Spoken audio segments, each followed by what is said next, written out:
Bueno, para culminar nuestro curso tenemos las últimas 2 charlas: control de calidad en coloraciones básicas y uso adecuado de cepas ATSC, por el doctor Germán Esparza. Nuevamente recibámoslo con un fuerte aplauso.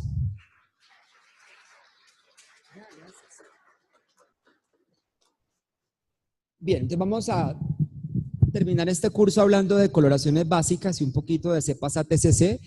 Ustedes ya vieron una parte de control de calidad de medios, entonces eso lo podemos omitir, y también vimos la parte de buenas prácticas de hemocultivo en la presentación anterior. Entonces, control de calidad de coloraciones básicas. Vamos a revisar coloraciones de Gram, coloraciones de Zil-Nielsen y lectura de flujos vaginales, y les voy a dar también a conocer algunas coloraciones inteligentes que se usan en otros países, principalmente en los Estados Unidos. Entonces empecemos con el Gram. Esto ya lo habíamos visto, y es que el Gram es una primera aproximación al diagnóstico, y de acuerdo a las morfologías que se encuentran y al tipo de muestra y la presentación clínica del paciente, se puede hacer un abordaje, digamos, terapéutico empírico más racional. El Gram evalúa la calidad de la muestra, por ejemplo en el caso de esputo, ¿cierto? Si la muestra es significativa o no significativa, en el caso de tejido blando, en el caso de vaginales, en el caso de orina. Orienta el diagnóstico etiológico. Mira, por ejemplo, si hay inflamación de los tejidos, y sirve para correlacionar cultivos bacteriológicos. Prácticamente en Colombia uno arranca a leer platos sin tener los resultados de las coloraciones al lado que le ayuden a uno a tomar decisiones cuando hace esa correlación todos los días leyendo los cultivos. Entonces, se utiliza para clasificar bacterias con base en tamaño, forma y reacción, desarrollada por Christian Gram en 1884. Las bacterias Gram positivas, como lo saben, tienen una capa de peptidoglicano y ácidos teicoicos y no se afecta por el decolorante y retienen el colorante inicial, que es el violeta. Las Gram negativas tienen una capa delgada de peptidoglicano unida a una bicapa de fosfolípidos. La membrana externa se afecta por el decolorante, permite la salida del violeta y toma el colorante de contraste. ¿Qué es clave? Usar láminas nuevas y desengrasadas.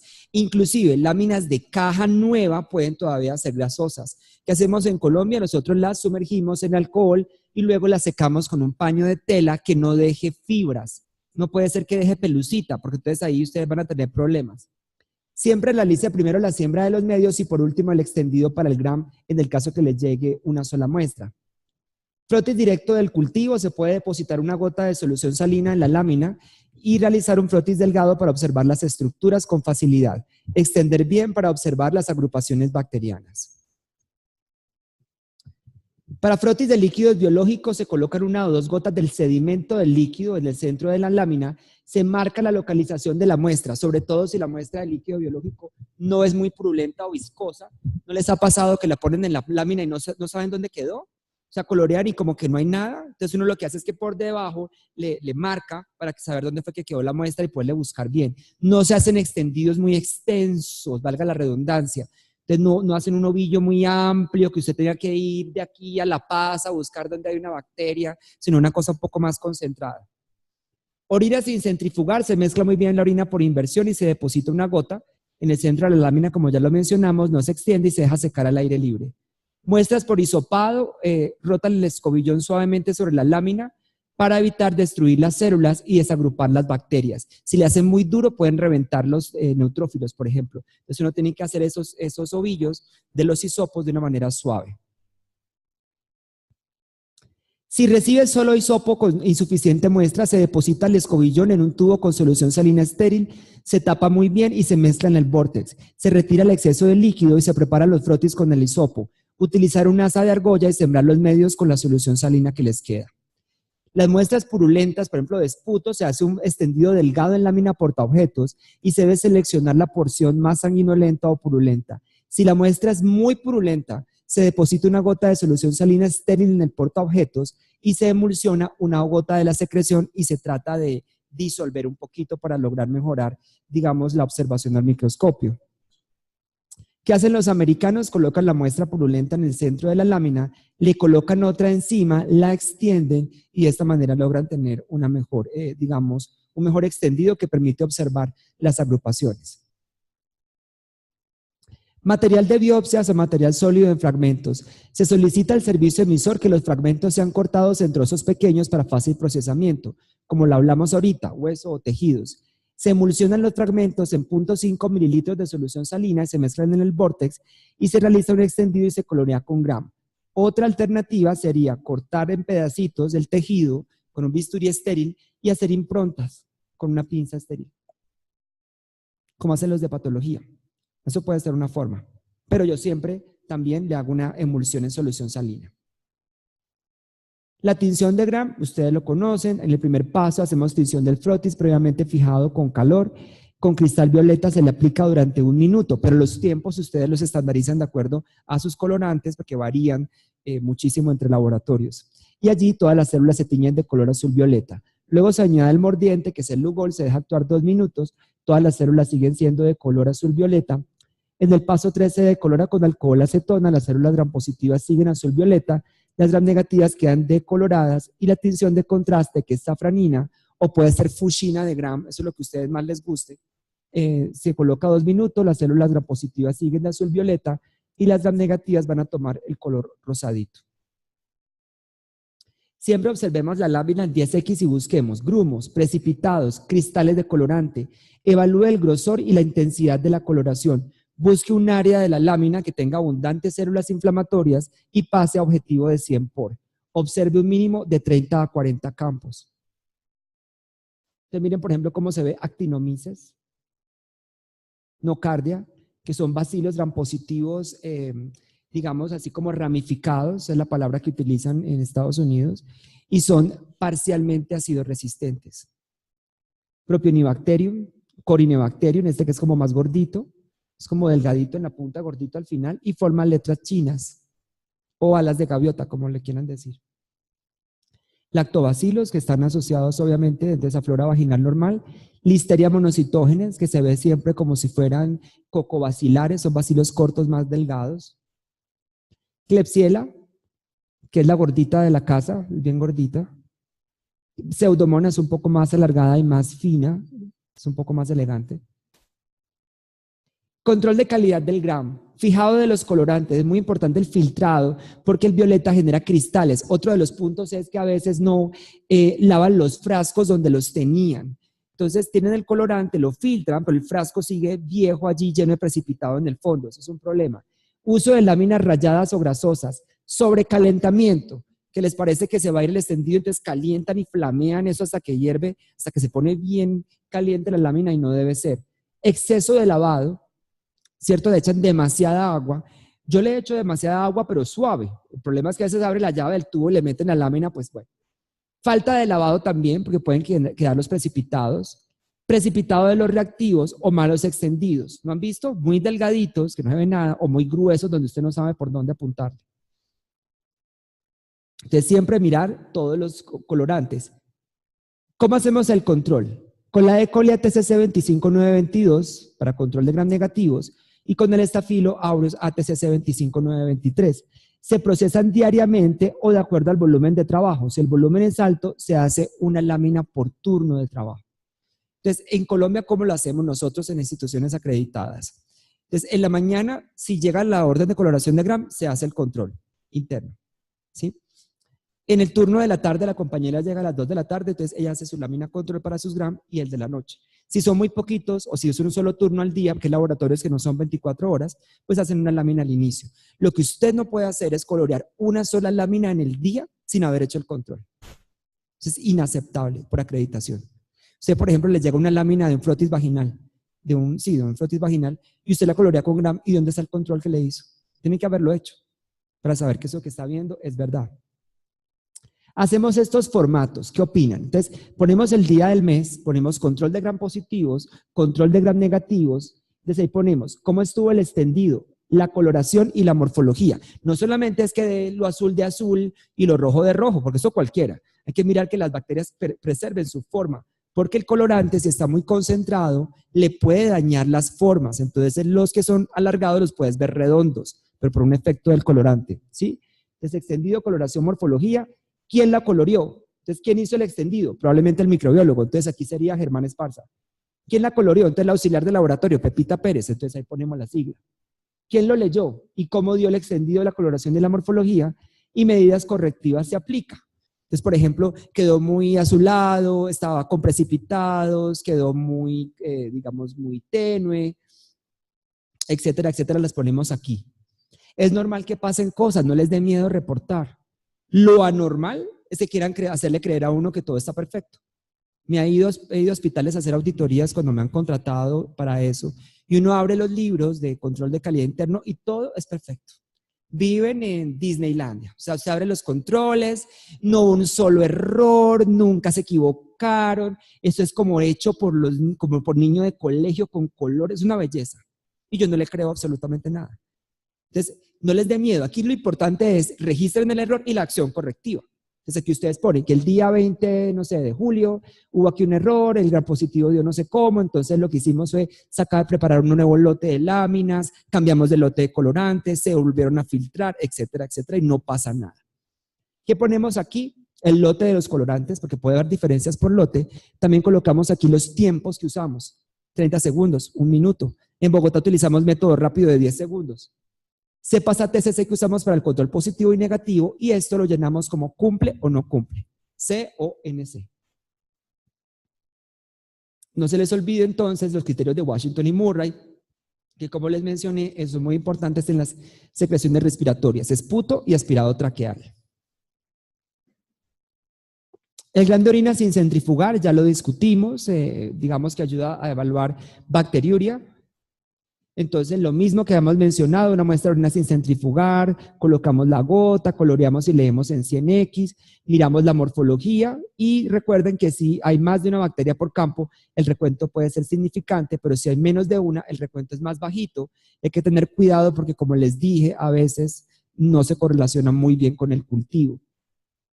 Cuando lo vayan a reportar el gland de orina, hay gente que se inventa los rangos. Entonces pone de 5 a 15, de 10 a 20, de 20 a 25, no importa, desde que sea más de uno es suficiente, desde que haya una bacteria o más por campo, se asocia con un recuento elevado, ¿sí? O colocan menos de 1 o de 0 a 1, ahí sí como quieran, o definitivamente no se observan bacterias, ¿sí? Pero lo que no pueden colocar es por cruces, entonces 2 cruces de bacterias, es muy inespecífico. Ya recordemos que no se deben reportar leucocitos ni células epiteliales. Si yo veo blastoconidias en la orina, ¿qué puedo hacer? Yo puedo reportarlas como escasos, moderado o abundante. Escasas si tengo de 1 a 5 por campo, moderado de 6 a 10 o abundantes mayor de 10. Es importante diferenciar las blastoconidias de precipitados porque les ven formas ovaladas y dicen, no, tiene cándida. Resulta que era colorante. ¿Sí? Entonces, esa es una gran dificultad. Hay que hacerle un examen en fresco a la orina, mirar qué fue lo que pasó, de dónde están saliendo las cándidas. Lo que iba a decir ahorita, que cuando se estaban riendo me hicieron equivocar, es que los diabéticos tienen generalmente candidurias muy frecuentes. Se no observa cándida y los pacientes son absolutamente asintomáticos. Y son cándidas a las que no les ves yema o gema, o ¿cómo se le dicen acá? Gemaciones. Cuando uno ve cándidas con gemaciones o pseudohifas, eso podría estar más asociado a infecciones que si las ves sueltas solo la levadura perfecta. De la coloración de Sil-Nielsen, entonces, Mycobacterium tuberculosis, como ya lo conocemos, es una bacteria que causa estas infecciones respiratorias. Es un bacilo ácido resistente que mide de 2 a 4 micras por 0.2 a 0.5. Aparecen como bacilos rojo brillante contra un fondo de contraste azul. La coloración de Sil-Nielsen se usa para demostrar la presencia de estos bacilos y es una técnica que permite una identificación fácil a un costo bajo. Fácil más o menos, eso no es tan sencillo como dice ahí, pero bueno. Hacemos la coloración, ponemos una gota de agüita, tomamos la muestra de un cultivo de Mycobacterium, o si esto es de esputo, pues directo hacemos la lámina, extendemos, fijamos, aplicamos fuchsina fenicada y vamos calentando. Ustedes lo pueden hacer con un mechero, que no se van a quemar, o lo que hacemos en Bogotá, que ponemos algodón o gasa con alcohol en una pinza larga y le vamos haciendo, ¿cierto? A calentarlo hasta la emisión de vapores y se mantiene durante 10 minutos sin que hierva, sin que genere burbujas, porque hay ebullición. Entonces no debe hacer burbujas. Luego lo dejamos enfriar un poquito, lavamos con agua y decoloramos con alcohol ácido hasta que no suelta más. Tiene que quedar completamente decolorado. Luego teñimos con azul de metileno y luego lavamos bien con agua y observamos al microscopio. La lectura, las escalas, me he dado cuenta que pueden variar entre países. Lo que hacemos entonces en Colombia es negativo si no se encuentran bacilos en 100 campos observados, una cruz menos de un bacilo por campo en 100 campos examinados, si son menos de 10 se anota la cifra exacta, de 1 a 10 bacilos por campo en 50 campos o más de 10 bacilos por campo en 20 campos. Entonces aquí está, por ejemplo, en la primera, el resultado de la baciloscopia es negativo. En la segunda, hay, por ejemplo, muy poquitos bacilos ácido alcohol resistentes en 100 campos, es una sola cruz. En este otro es 2 cruces, porque hay bastantes ácido alcohol resistentes en 50 campos. Y aquí hay más de 10 en 20 campos, por lo cual la baciloscopia es 3 cruces. Ustedes a veces observan globias, observan como acúmulos de los bacilos ácido alcohol resistentes y también equivale a 3 cruces. Nosotros en Colombia casi no estamos utilizando ya Sil-Nielsen, usamos auramina rodamina, que es mucho más sensible y específico, sino que tenemos que tener ese microscopio de fluorescencia, la dificultad. Pero auramina rodamina nos ha ido muy bien. Pero si tienes cultivo, por ejemplo, de un Ogawa o de un medio de estos, tienes colonias sugestivas de Mycobacterium, toca hacerle Sil-Nielsen. Ahí la auramina rodamina no se hace de colonias crecidas en cultivo sólido. Control de calidad del Sil-Nielsen, mirar el filtrado de los colorantes. Ahí sí no se pueden usar láminas rayadas porque tienen problemas, les aparecen falsos bacilos ahí rojos. Sobrecalentamiento de las láminas puede ser un problema, exceso o falta de lavado, precipitado de colorantes o malos extendidos. Ustedes pueden tener la opción de utilizar la vacuna de BCG para hacer las láminas de control. El lío es que generan globias. No sé si ustedes han mirado la vacuna en microscopio, pero la vacuna es increíble porque la cantidad de pegotes o de globias que tiene es muy grande. Entonces hay que hacerle diluciones en solución salina hasta que usted tiene los bacilos más sueltos y le sirven para hacer las láminas. Entonces miren acá. Control de la vacuna BCG positivo, ponemos control negativo. El control negativo lo hacemos con Staphylo o E. coli ATCC. ¿Quién lo coloreó? ¿Quién lo leyó? Y responsable de la lectura. Medidas correctivas se aplican. Los lotes de los colorantes, cómo dejamos los colorantes en tiempos. El lote de la vacuna de BCG, que sepas que utilizaron ustedes de control negativo y si cumple o no cumple. Y así van haciendo esos formatos. En Colombia nosotros tenemos ya prohibido hacerlos en físico, ya no imprimimos, los hacemos en medio virtual, que es mucho más fácil de almacenar y pues es menos contaminante. Bueno, es más noble con el medio ambiente. ¿Qué hacemos con el flujo vaginal? Eso sí que es otro chicharrón, como decimos los colombianos, porque cada quien también reporta lo que quiere. Entonces, ¿qué es relevante y qué no es relevante en el examen microscópico del flujo vaginal? En el examen en fresco se mira el color. El color se mira en el hisopo, cuando tú lo has introducido y tomas la muestra. Se mide el pH también en ese momento. Se miran las células guía, si son positivos o negativos, o sea, si están presentes o ausentes, porque una sola puede ser diagnóstica. Entonces ahí no me interesa decir, tiene abundantes células guía o células clave o tiene poquitas, igual están allí. Lo mismo con hongos, positivo o negativo. Tricomonas vaginales, positivo o negativo, pero las tienen que ver moviéndose, porque si no, no se pueden atrever con un fresco a decir que tiene tricomonas. Tampoco con un gram, porque pierden la morfología y no se observan bien los flagelos. Tendrían que hacer un Papa Nicolau para que pudieran estar tranquilos. Tricomonas, bueno, positivo o negativo, una sola diagnóstica, y los polimorfos nucleares se reportan como de 1 a 5, de 6 a 10 o mayor de 10. En el gram, entonces, en bacterias por cruces, sin especificar el tipo de microorganismo causal. Antes en Colombia nosotros decíamos bacilos gram positivos tipo lactobacilos o difteroides, ya no lo hacemos. Ahora nos obligan a escribir bacilos gram positivos y ya. Se sabe que es flora normal y que difteroides o lactobacilos son flora normal, vaginal. Células guía positivo o negativo. Hongos, describir si son blastoconidias o pseudomicelios. Y los polimorfos nucleares de acuerdo a la escala.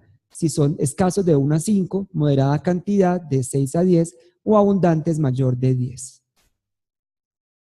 Si ustedes, por ejemplo, observan bacterias cocos gram positivos, también los pueden apuntar allí por cruces, no hay ningún problema. ¿Qué es importante? Estandarizar el reporte. Entonces, lo que para una persona es una cruz, para otra persona pueden ser 2 o 3 o 0 cruces. Entonces aquí es importante poner esto es un ejemplo, usted lo hace a nivel de su hospital como más lo puedan unificar. Entonces no se observan bacterias si no hay en el campo, de 0 a 1 ponen escasas, una bacteria por campo ponen una cruz, 2 a 10 bacterias 2 cruces, 10 a 30 bacterias 3 cruces y si se observan más de 30 bacterias en el gram, le ponen 4 cruces. El KOH, entonces, el KOH lo utilizamos al 10% para muestras que tengan queratina. No se utiliza, por ejemplo, en líquido cefalorraquídeo. Que el médico lo pida, pues porque él no sabe. O sea, el médico generalmente no tiene idea que uno no le agrega KOH al líquido cefalorraquídeo. Eso es una muestra líquida. Uno le agrega KOH a muestras de uñas, de piel, etcétera, etcétera. Y debe ser al 10%. Entonces, menos de una estructura por campo le ponemos escasa cantidad, 1 a 10 estructuras, bien sean blastoconidias o micelios, moderada cantidad, y más de 10 estructuras, abundante cantidad de esa estructura, abundantes levaduras, o abundantes blastoconidias, o abundantes pseudohifas, etcétera, etcétera. ¿Qué se está utilizando en los Estados Unidos? Coloraciones inteligentes. Es un método rápido de identificación de microorganismos específicos, bacterias y hongos a partir de botellas de hemocultivo positivo. Es una técnica basada en la tecnología de hibridización in situ con péptidos fluorescentes de ácidos nucleicos, a lo que vamos a llamar PNA-FISH. Son cadenas cortas de péptidos similares al DNA, pero que no tienen carga eléctrica porque no tienen azúcar fosfato y realizan hibridización con el RNA 16S. Miren cómo se ven. Viene aquí la prueba. Se puede hacer la hibridación y luego por cambio de color usted identifica las bacterias. Entonces también hay una lámina muy parecida a lo que utilizamos en el GRAM, es una hibridización rápida. Aquí está el procedimiento, tenemos la muestra, colocamos un fijador en la lámina, lo ponemos en el equipo de hibridización y lo miramos al microscopio de fluorescencia. Aproximadamente el proceso dura unos 20 minutos. Bueno, y miren aquí cómo se ve. Si hay cocos gram positivos en clusters, entonces si es Staphylo aureus se van a ver verdes, si es Staphylo epidermidis se verán rojos, si hay de los dos se verán de los dos colores. En los streptococos, si son verdecitos son fecales, si son rojos son fecium, si están mixtos se ven de los dos colores. Los gram negativos, la E. coli es verde, la Klebsiella es amarilla, la Pseudomonas roja, y en las cándidas, la Candida albicans es verdecita, la amarilla es parapsilosis y la glabrara es de color rojito. Todo directo de la lámina. Entonces es bastante rápido este método. ¿Para qué lo estamos utilizando en Colombia? Principalmente lo usamos en Colombia para como un screening. Por ejemplo, si yo tengo una unidad neonatal y habíamos hablado esta mañana, un montón de hemocultivos contaminados. Entonces yo le hago esta prueba y se me dan en color rojo, que son coagulasa negativa y el paciente no está muy severamente comprometido, no le monto ni identificación ni etiograma. No me va a perder el tiempo. Pero si ya el paciente está severamente comprometido, sí, o si definitivamente es un aureus. Entonces es bastante rápido, con las cándidas también. Recuerden que nosotros en cándida albicans y parapsilosis, el tratamiento de elección es fluconazol, excepto que el paciente esté inestable hemodinámicamente, donde se daría caspofungina. Y en cándida glabrata, generalmente en glabrata, se utiliza caspofungina y una vez el paciente está estable y hay sensibilidad al fluconazol, se usa fluconazol. Aquí en el caso de esto, de gram negativos, entonces dependerá. Si es una E. coli o Klebsiella, usted tendría que considerar la opción de un carbapenem. Si es piptazo, si es pseudomona, podría ser piptazo o cefepime. Piptazo, por ejemplo, es muy sensible aquí en Bolivia, podría ser una opción terapéutica. ¿Cuál es el lío? Que sea una bacteria que no esté incluida allí. Una bacteremia por estenotrofomonas o por Acinetobacter o por otra cepa. Es grave porque no lo va a capturar la coloración. Pero no se puede confiar. Es un método de screening, la verdad a mí no me convence, hay mejores métodos. Lo que pasa es que es barato, son $50 comparado con otra PCR que te vale 100 y hay otra en Colombia que vale $300. Entonces la coloración de grama es el primer paso del diagnóstico microbiológico, evalúa la calidad de las muestras y genera una expectativa del posible agente causal. Pero una expectativa es una expectativa, ¿no? Vuelvo y digo, no se comprometan.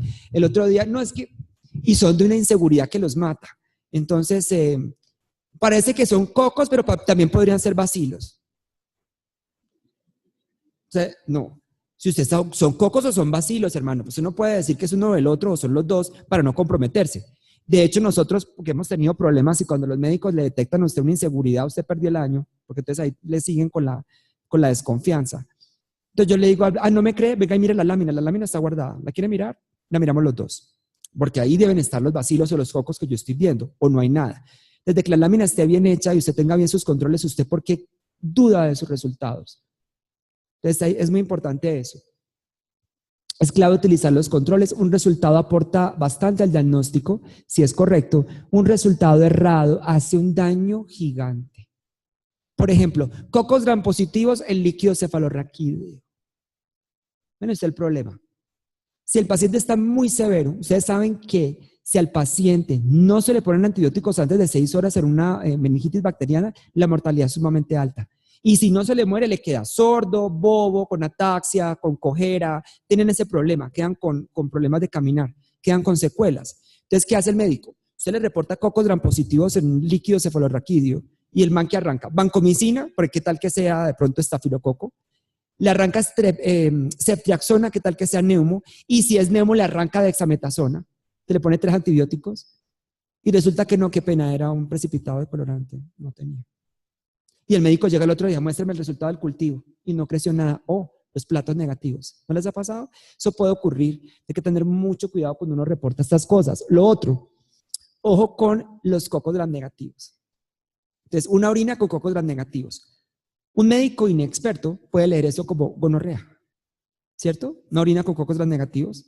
Y usted puede llevar el paciente fácilmente a un problema, digamos, conyugal debido a esto. Para el Nielsen es clave utilizar láminas nuevas y dedicarle tiempo suficiente para evitar falsos negativos. De todas maneras, el Nielsen no es 100%. Ustedes saben que la sensibilidad es del 60, más o menos. Entonces, ¿qué hay que hacer? Si el paciente está sintomático respiratorio, yo le hago un cultivo de Mycobacterium en medio sólido e idealmente en medio líquido. Pero aquí no sé si hay MIGIT en Bolivia, pero utilizamos medio sólido, agar Ogawa o agar Low-Western Jensen, medios a base de huevo, y los sembramos allí. Por lo menos si el paciente tiene seriado de la Nielsen, le sembramos la segunda muestra. Bueno, muchas gracias por su atención. Esto era una parte.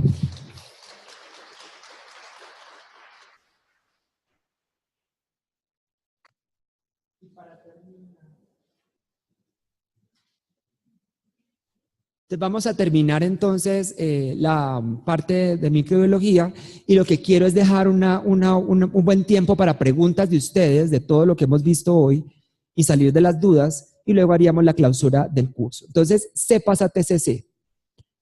10 prácticas de control de calidad. Qué pena que está en Spanglish, se les voy a traducir. Use materiales de control de calidad de valores conocidos. Incluya el control de calidad en el manual de procedimientos. Hay que monitorear los medios de cultivo, los reactivos, las coloraciones y los antígenos. Si usted, por ejemplo, hace serotipificación.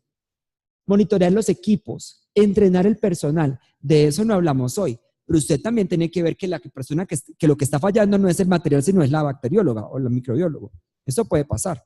En los Estados Unidos hay que hacerle control de calidad al personal.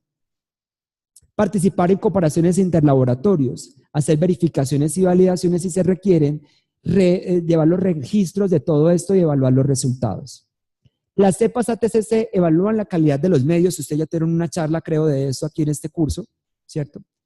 Aseguran la calidad de los resultados de ensayos de laboratorio y validan los métodos, por ejemplo, las pruebas de susceptibilidad. La colección que almacena la ATCC se inició en 1925 sobre una colección de bacteriología iniciada en 1911. Es una organización en los Estados Unidos, queda en Manassas, Virginia, o sea, como una hora de Washington. Participan actualmente 21 sociedades científicas en la ATCC. Pero no solamente ATCC es la única colección del mundo. También hay cepas que hemos utilizado nosotros en Colombia, la NCTC, que es la Colección Nacional de Londres, la CNCM, la Colección Nacional de Cultivos de París, de Francia, la ATCC de Estados Unidos, la CCTM del Instituto Pasteur, la NCYC de levaduras del Reino Unido, la NCIBM, que son de bacterias marinas, y la Colección Española de Cultivos Típicos. El sistema de liofilización de estas cepas generalmente puede utilizar gelatina como medio de transporte, Puede utilizar leche descremada, ácido ascórbico, destrozo y carbón activado, que son crioprotectores que preservan la pared celular y evitan la deshidratación por congelación de estas bacterias. El carbón vegetal neutraliza sustancias tóxicas generadas por la liofilización de esas bacterias. Clasificación de las cepas ATCC. Tenemos cepas de referencia, cepas de reserva y cepas de trabajo. Las cepas de referencia, entonces las cepas de referencia deben obtenerse directamente de una colección con la reseña nacional o internacional de cultivo de referencia. Tenemos la norma ISO 11133, que son microorganismos definidos por lo menos a nivel de género y especie, catalogados, caracterizados y de un origen conocido. Es muy importante comprar estas cepas a una institución reconocida para que no tengan problemas. Nosotros en Colombia, me imagino que aquí en Bolivia pasa lo mismo, es ilegal prestarse las cepas ATCC. En Colombia las compramos para control externo e interno y a mí me toca firmar un disclaimer donde yo me comprometo a que no se las voy a pasar a nadie. Entonces, las cepas de referencia son distribuidas y presentadas comercialmente liofilizadas. Los organismos de acreditación son los encargados de considerar válida la fuente de procedencia de la cepa a fin de que se cumpla con el requisito de prevenir mutaciones, deterioro o alteración de las características típicas de las cepas. El número de repiques a partir de la cepa de referencia debe ser limitado, aceptándose hasta 4 pases como máximo a partir de la cepa o semilla original de referencia.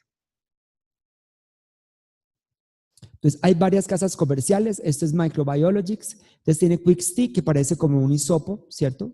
Aquí viene una sustancia hidratante, aquí viene una gelatina y viene la cepa liofilizada aquí en la gelatina. Ustedes hacen la reconstitución, siembran los platos. También viene el Lifodisc, que son estos como unas pastillitas, donde viene la bacteria allí liofilizada. Entonces, también uno la puede hidratar y la puede reconstituir. Y bueno, y esta es la presentación en la que vienen para que no se contaminen en el transporte. Remel tiene también otra presentación, una también en pastillas, y tiene esta presentación que hemos utilizado que se llaman los Cultiloops. Los Cultiloops tienen una asita que parece calibrada y tiene aquí la gelatina en la asita. Entonces uno lo que hace es que directamente siembra el plato y esto con la humedad del medio se va deshidratando y usted ahí lo puede sembrar de forma directa. ¿Cuál es el lío? La calidad de los medios de cultivo sólido. Entonces, a veces lo que hemos tenido que hacer en Colombia, lo que no me gustaba de estas cepas, es que tocaba partirles la punta de la cita y meterla en caldo o meterla en solución salina. Y entonces, cuando usted la parte, si la tijera no era estéril, será un problema de contaminación horrible. La gente me decía, fractúrela. Entonces yo le decía, bueno, muy chévere, venga usted la fractura porque cuando usted le hace es un plástico duro. Entonces esto no parte, no se desprende fácil, toca con una tijera de cortar pelo. Las cepas de reserva son cepas idénticas logradas mediante un único subcultivo de una cepa de referencia. Son preparadas y conservadas en el laboratorio, dentro del cual se destina un lugar para su almacenaje. Se trata de cepas potencialmente peligrosas y cuya manipulación queda exclusivamente restringida al personal autorizado. En los Estados Unidos hace muchos años, cuando yo empecé a trabajar con ellos, pasó el caso de una microbióloga que en esa época el CAP había mandado una salmonela de control externo. La señora, no sabemos cómo, se llevó la cepa para la casa, para su hogar, para su casa. Y el marido y el hijo se murieron de la salmonela. Y se pudo demostrar que era la salmonela del laboratorio.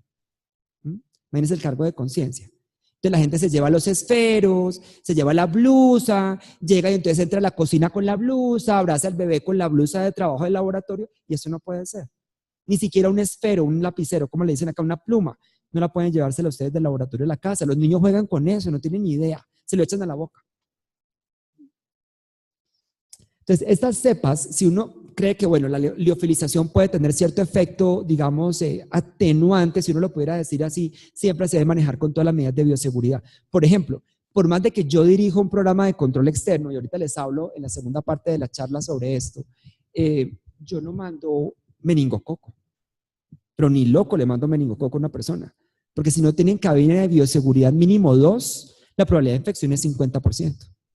Yo tengo prohibido por ley mandar meningo, mandar anthrax, por ejemplo, Bacillus anthracis, o por ejemplo mandar Acinetobacter con ciertas características. Entonces lo que yo hago es Si quiero algo similar a una meningococo, yo mando una Neisseria lactámica, una Neisseria zika, alguna saprófita que no cause ese daño, pero que la gente pueda hacer el gram y la cosa y se aproxime como a lo que estamos buscando. Cada vial debe estar perfectamente identificado con el nombre de la cepa, la procedencia y la fecha de congelación. Las cepas de reserva, una vez descongeladas, no se pueden volver a congelar. Los métodos para preservación y mantenimiento de las cepas son la liofilización y la congelación a bajas temperaturas, y se pueden utilizar agentes crioprotectores. Yo me imagino que probablemente esto es lo que también utilizan en Bolivia. Son estos viales que tienen acá estas pepitas. Entonces uno lo que hace es que les llega la cepa, la compra, les llega nueva, la sacan del dispositivo, la siembran en medio sólido, de acuerdo a lo que el fabricante les dice, le hacen un segundo pase al día siguiente, no nunca las trabaja directo porque vienen maltratadas por la liofilización, entonces luego uno le hace un segundo pase, idealmente en un medio no selectivo, enriquecido, como un agar chocolate, por ejemplo, y luego toma bastante cultivo, lo recoge y lo pone acá en estos viales. Entonces, como que cada pepita se impregna de la bacteria, cada una de estas, y uno lo toma y con eso puede seguir trabajando. De las cepas de trabajo se obtienen por subcultivo de las cepas de reserva, se subcultivan en medios sólidos de enriquecimiento apropiados, se debe verificar la calidad, pureza y morfología típica del subcultivo y nunca subcultivarlas para sustituir a las cepas de reserva. Entonces acá yo tengo, este gráfico es mejor. Me llega la cepa que yo compré, ¿cierto? La reconstituimos, ese sería el quinto pase. Luego le hago un segundo pase, ¿cierto? Y ahí sería el sexto pase. Luego las pongo en almacenamiento, sería la reserva del sexto pase. Y luego cuando ya la voy a trabajar, por ejemplo, hoy voy a montar el control de mi equipo o de mi Kirby Bauer o de mis pruebas manuales, porque si yo hago coagulasa, catalasa, etcétera, tengo que controlarlo. Entonces yo la saco de la congelación y le hago un séptimo pase en un agar sangre o en un agar chocolate y luego le hago un segundo pase y ahí la trabajo. Ya no puedo volver atrás, pero hasta ahí seguiría el proceso. Nosotros en Colombia utilizábamos de crioconservante dimetilsulfóxido y se lo adicionábamos a suero bovino o a suero de caballo. El lío es que el dimetilsulfóxido se utilizaba para purificar cocaína. Entonces la ley me prohíbe ahora comprar dimetilsulfóxido. Bueno. Entonces es muy importante que si ustedes van a utilizar congelación, tienen que ser ultracongeladores. Porque si ustedes utilizan, por ejemplo, congelador de la casa, de la nevera, de la refrigeradora, de guardarla en el mercado, el problema es que ese congelador es a menos 20, 22. Es muy alto la temperatura para poder garantizar la estabilidad. Entonces, lo ideal sería a menos 80. Entonces, ¿cuál es el problema, digamos, de cuando ustedes utilizan congelación? Algunas de estas cepas de microbiologics, por ejemplo, vienen listas para usar y son desechables. El problema es que no son baratas. Cuando uno congela las cepas, tiene que ser muy cuidadoso de varios puntos. Entonces, primero, la temperatura de la congeladora. Como les dije, idealmente menos 80 o menos 70 máximo. Lo otro, tienen que estar vigilando si la temperatura del congelador es estable. Nosotros hemos tenido casos en Colombia en que por la noche se descongela y por la mañana amanece perfecta. Y no nos habíamos dado cuenta. Y las cepas dañadas, los cultivos, y es porque algunas neveras vienen como una programación que no hemos entendido y tienen unos picos que fluctúan las temperaturas en el día. Entonces, eso es muy importante, estarle vigilando la temperatura. Lo otro que es importante es que tengan viabilidad, digamos, de los cultivos y que sean cepas que, digamos, tengan un costo adecuado. CLSI recomienda mantener las cepas usadas en pruebas de susceptibilidad por no más de un mes en agar. Hay gente que las tiene en agar en tubo, ¿cierto? En agar inclinado, en tubo, en pico de flauta, en agar nutritivo. CLSI da precaución de algunas cepas resistentes a antibióticos, quienes solo se pueden mantener en agar por 2 semanas porque pueden fácilmente perder el plásmido que contiene las propiedades antimicrobianas. Entonces es muy importante, ojo con esas cepas que ustedes mantienen por largos periodos. Hay gente que las reconstituye en placa y las pone en la nevera un mes. Viejas, secas esas cepas y las siguen utilizando. Es muy difícil porque generalmente les pueden perder los plásmidos.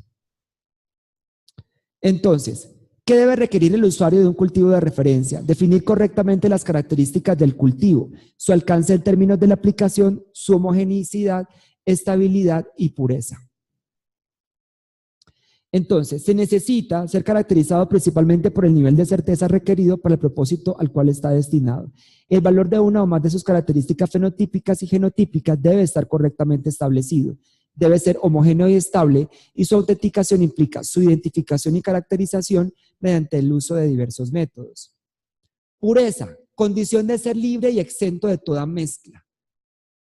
A veces yo mando cepas a TCC, obviamente ciegas, de control externo, y la gente me dice, me llegó contaminada. Imposible, porque a mí me garantiza el proveedor que la cepa viene pura. Si está contaminada, fue su agar, es su diluyente, fueron sus manos, fue la superficie donde la puso, etcétera, etcétera. Algo hay allí que no fue la cepa, estoy seguro. Homogeneidad es que la condición de tener composición y estructura uniforme respecto de uno o más de sus caracteres dentro de los límites establecidos, ¿cierto? Entonces, y lo otro es estabilidad, las características de un cultivo de mantener por un periodo de tiempo establecido un valor declarado de sus propiedades dentro de los límites especificados. Una E. coli tiene que ser, por ejemplo, ATCC, indol positivo. Si la E. coli es indol negativo, o si eso es inestable, la monto hoy me da indol positivo, mañana me da indol negativo, no me sirve. Algo tiene la cepa. Entonces hay que hablar con el fabricante porque no es homogénea ni es estable. Y la trazabilidad, si cumple con los requisitos taxonómicos definidos para esta especie microbiana y con aquellas características propias de esta cepa, de tal forma que los resultados de estas evaluaciones puedan ser reproducidos en otros laboratorios de referencia.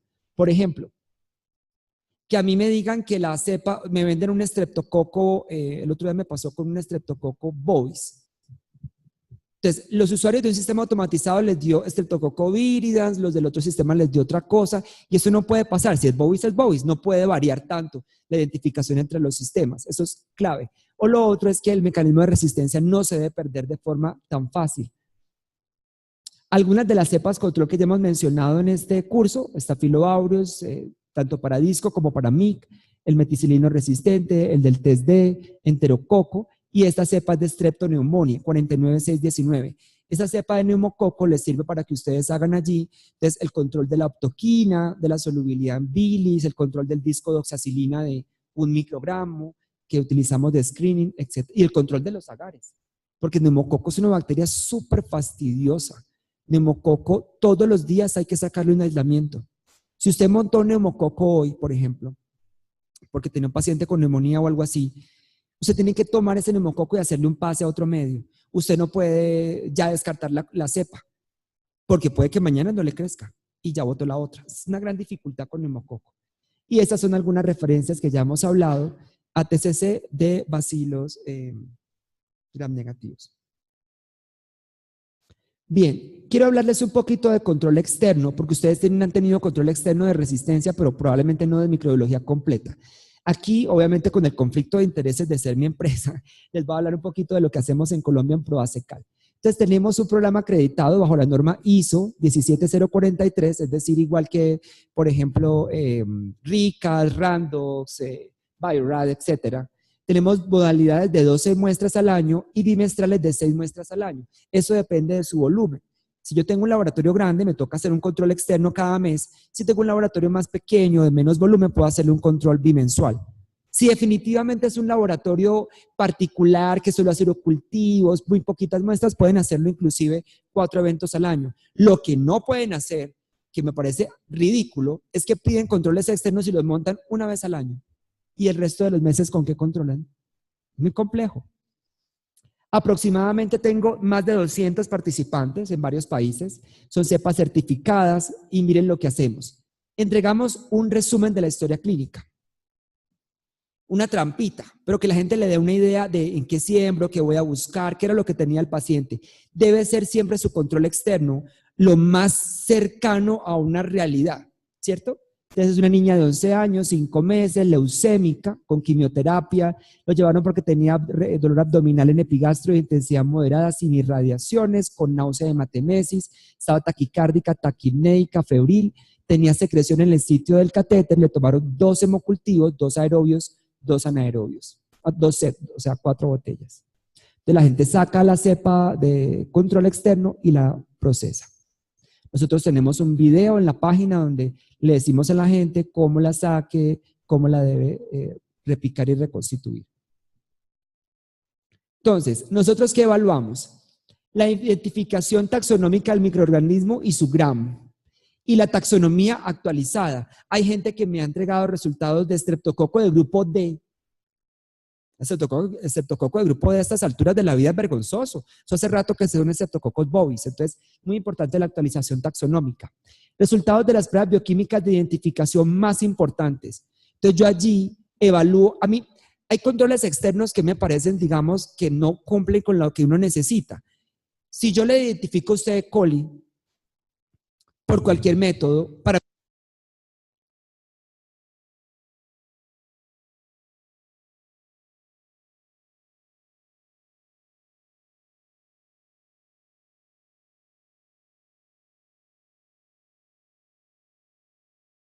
una de esas pruebas. Las pruebas bioquímicas deben ser, digamos, evaluadas por separado. Cualquiera me dice que lo siembran un agar MB y E. coli. Y punto. A veces los sistemas de control de externo de algunos países ponen, dígame el nombre de la bacteria, pero no me importa cómo lo hizo. No, sí es importante saber cómo lo hizo, porque usted puede tener problemas en sus aparatos o puede tener problemas en sus bioquímicas. Si ustedes todavía utilizan bioquímica en tubo, ¿cierto? O en API. Entonces, allí qué tal que pase que usted tenga un daño en algún agar o en alguno de esos sustratos. Y también miro los resultados de la susceptibilidad antibiótica según la metodología. Entonces, aquí, por ejemplo, en la plantilla de reporte, la gente pone el género, la especie, la morfología, si es coco o bacilo, si es gram positivo o gram negativo, y en las bioquímicas me debe seleccionar si es positivo o negativo la bioquímica. Y en la sensibilidad, ahí tenemos toda la lista de los antibióticos. Usted va a seleccionar los que son más importantes, como sensible, intermedio, sensible dosis dependiente, etcétera. Y aquí me coloca la concentración mínima inhibitoria y lo hizo automatizado o por disco me coloca el tamaño del ala en milímetros. Aquí me pone el sistema utilizado, si fue Vitek o si fue, por ejemplo, manual, pues ponen manual, Kirby Bauer, y aquí me ponen comentarios. Entonces aquí la gente se despacha, se riega y me cuenta que entonces le hizo una prueba que no le dio, que era un paciente que ellos hubieran hecho tal cosa, que en su hospital se hace o no se hace. Aquí me ponen todas las observaciones que quieran. La evaluación de la susceptibilidad se hace de acuerdo al método, técnica de difusión en agar o microunidades. Y esto sí es clave, la selección de los antibióticos, yo sí les califico que estén reportando lo que debe ser clínicamente relevante. Por ejemplo, si yo tengo una E. coli en sangre y la gente me pone en el control nitrofurantoína, yo lo califico mal.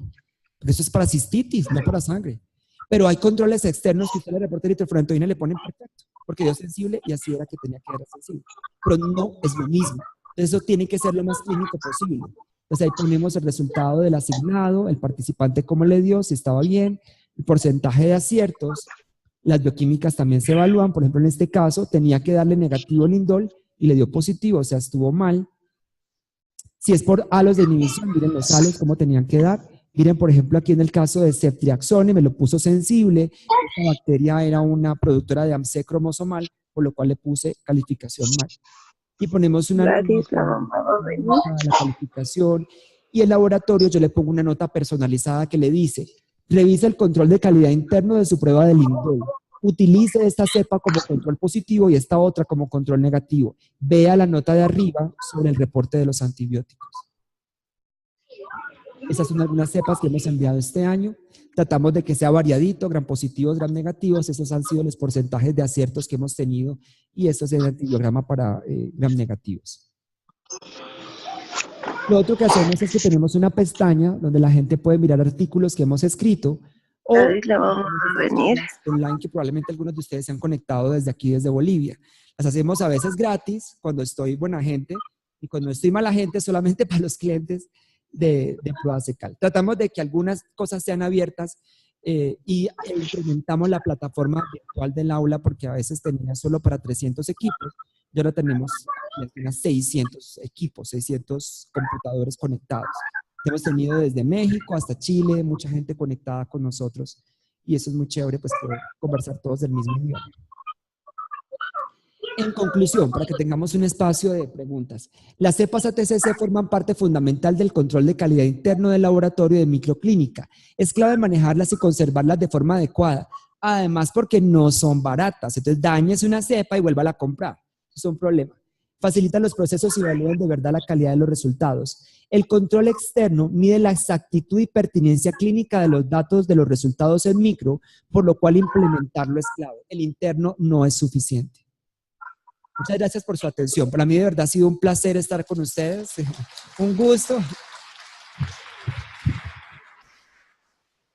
Les queda abierta la ronda de preguntas. Pregunten lo que quieran y procedemos con la clausura del curso.